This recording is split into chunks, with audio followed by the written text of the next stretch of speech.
ساتھ ترقی کر رہی ہے دنیا کے اعتبار سے، لیکن ہمیں دنیا میں ترقی کرنا منع نہیں ہے، خوب ترقی کرو، خوب دولت کماؤ، خوب رزق کماؤ، لیکن حرام اور حلال کی پہچان کر کے۔ جس دل میں حرام اترے گا نا، جس پیٹ میں حرام اترتا ہے، وہاں اللہ سمجھ میں نہیں آتا۔ آج امت کو کہیں نہ کہیں سے جو دشمن ہے، جو مومنوں کے دشمن ہیں، جو اسلام کے دشمن ہیں، وہ کہیں نہ کہیں سے مومنوں کے ایمان کو خراب کر رہے ہیں۔ کیوں؟ اب تم سے کوئی کہے نماز مت پڑھو تو کیا تم چھوڑ دو گے اس کے کہنے سے نماز پڑھیں گے؟ اب تم سے کوئی کہے روزہ نہیں رکھو تو ہم سب روزہ رکھیں گے۔ تم سے کوئی کہے نہیں مسجدوں میں تالا لگا دو، کوئی نہیں لگا سکتا، اپنی جانیں قربان کر دے گا مسلمان۔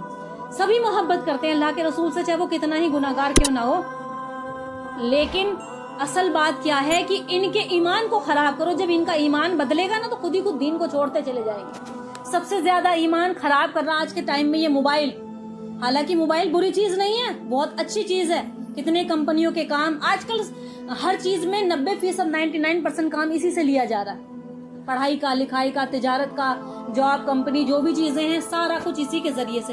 اب اس کو تم اپنے ہاتھ میں بات ہے، چاہے تم غلط چلا لو چاہے صحیح چلا لو۔ اللہ قرآن میں کہتا ہے فَأَلْهَمَهَا فُجُورَهَا وَتَقْوَاهَا، کہ بے شک ہم نے ہمارے بندو تمہارے اندر، اللہ کہتا ہے کہ برائی کا بھی الہام رکھا ہے، اچھائی کی بھی۔ اگر تم چاہے تو برائی کا راستہ اختیار کر لو، تم چاہے تو اچھائی کا کر لو، تمہاری مرضی ہے۔ یہاں حساب نہیں ہونے والا۔ چوری کرو، جھوٹ بولو، غیبت کرو، چغلخوری کرو، لڑائی جھگڑے کرو، حرام کا مال لوٹو، بے پردگی سے رہو، زنا کرو، کچھ بھی کرو، اللہ نے کسی کو کچھ نہیں کہا۔ ایسا ہوا ہے کبھی؟ تو اللہ تعالیٰ کی تو رحمت کے دروازے کھلے رہتے نا۔ گناہ ہو جائے کوئی بات نہیں، اللہ انسان سے گناہ ہو جاتا ہے، لیکن توبہ کر لو۔ سزا کہاں ملے گی؟ سزا اور جزا کا فیصلہ آخرت میں ہوگا۔ اگر سزا اور جزا کا فیصلہ یہی ہو جاتا نا تو امام حسین رضی اللہ تعالیٰ عنہ اجمعین کو، حسنین اور حسن اور حسین کو شہید نہ کیا جاتا۔ جب وہ نماز میں تھے ان کو شہید کیا، اور شہید کرنے والے مسلمان تھے، وہ کافر نہیں تھے، وہ مسلمان تھے۔ اپنے منصب کی وجہ سے انہوں نے شہید کر دیا۔ تو میں بتانا چاہ رہی تھی، جس دل میں حرام اترتا ہے نا وہ اللہ سمجھ میں نہیں آتا۔ میں خود دیکھتی ہوں وہاں پر، حالانکہ ماحول سبھی جگہ ایک جیسا ہے، گاؤں ہو، بستی ہو، شہر ہو، سب لوگ نیو ماڈل کے کپڑے پہننا چاہ رہے ہیں۔ خاص کر کپڑوں میں ضرور بتاؤں گی بیٹیوں کے، بیٹیاں اسلام کی مقدس شہزادیاں، ان کی گوز اگر یہ صحیح رہیں گے نا تو معاشرہ سارا صحیح رہے گا۔ جہاں یہ بگڑیں گی، جہاں یہ خراب ہوں گی، ان کی آنے والی نسل بیکار ہو جائیں گی۔ ایک بیٹی گھر جائے گی تو کیا اپنے بچوں کو سکھائے گی بتاؤ؟ تو ماں پہلا مدرسہ ہوتی ہے۔ عورت کے اوپر اللہ نے ذمہ داری کیا دی کہ تیری ذمہ داری ایسی نسل تیار کر جو دین پر چلنے کے قابل بن جائے۔ ان ماؤں کی پکڑ ہوگی جو اس وقت دنیا میں لگی ہوئی ہیں اور بچیوں کو دین سے ہٹا رہی ہیں۔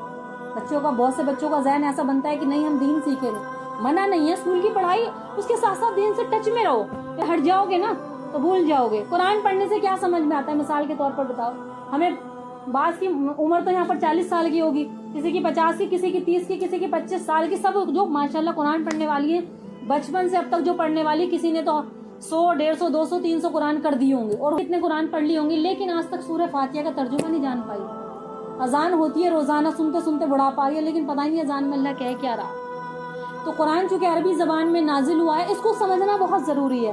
حضرت علی رضی اللہ کا فرمان مبارک ہے۔ حضرت علی کون تھے؟ حضرت فاطمہ زہرا رضی اللہ تعالیٰ کے شوہر، کہ جو قرآن کریم کو بغیر سمجھے پڑھے اس کی خیر نہیں ہے۔ یہاں بھی آتا ہے اگر قرآن کو ہم سمجھ کے پڑھیں گے تبھی ہم اس کو سمجھ سکتے ہیں، تبھی چل سکتے ہیں۔ اب ہر ایک انسان کے بس کی بات تو نہیں، اس کو سمجھنا تو بتایا گیا۔ علماء کی محفل سے جڑو، علماء کے ٹچ میں رہو، علماء سے رابطے میں رہو۔ کہ یہ کسی شاعر نے کہا ہے، نگاہ ولی میں وہ تاثیر دیکھی، بدلتی ہزاروں کی تقدیر دیکھی۔ اگر تم کسی اہل علم کی محفل سے جڑے رہو گے نا تو ایمان تازہ رہے گا، سمجھتے رہو گے ماشاءاللہ۔ اور آج بھی اس کے مقابلے میں اللہ کا فضل ہے، اللہ کا فضل بھی نہیں ہے، کیونکہ میری محنت رات دن کی ہے، یہ میری رات دن کی سوچ ہے۔ ہمیں شادیاں نہیں اچھی لگتی، ہمیں اچھا کھانے کا ٹائم ہی نہیں اچھا ملتا، ہر وقت یہ سوچتی اس کے گھر پہ دین کیسے پہنچے۔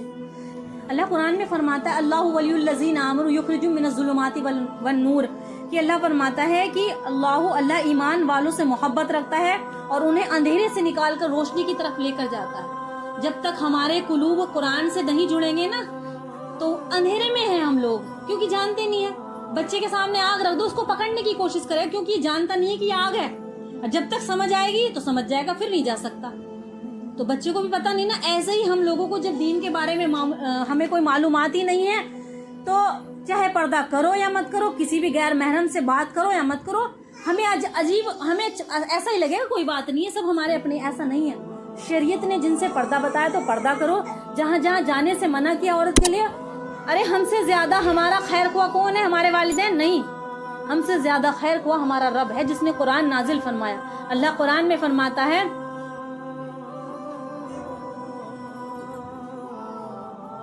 کہ ہم نے قرآن کو نصیحت کے لیے اس کو نازل کیا. اب کوئی ہے اس سے نصیحت حاصل کرنے والا؟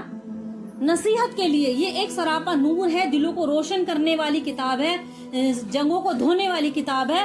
ہمارے دل جب ہی اٹکے پڑے رہیں گے دنیا میں جب تک ہمیں قرآن کا علم نہیں ہوگا. قرآن سے محبت کرو.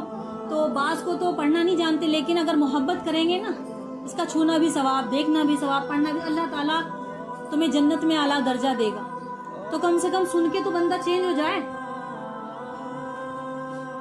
اور اللہ تعالیٰ کی دیکھو, اللہ ہر گناہ معاف کرنے والا ہے. اللہ قرآن میں فرماتا ہے ان اللہ لا یغفر ان یشرک بہ ویغفر ما دون ذلک لمن یشاء. اللہ سارے گناہ معاف کر دے گا جو چاہے گا, لیکن شرک کو معاف نہیں کرے گا. اور آپ لوگ جانتے ہو شرک کیا؟ اللہ کے ساتھ شریک ٹھہرانا, اللہ کو چھوڑ کر کسی اور کی عبادت کرنا. تو اللہ ہر گناہ معاف کر سکتا ہے لیکن شرک کو معاف نہیں کرے گا.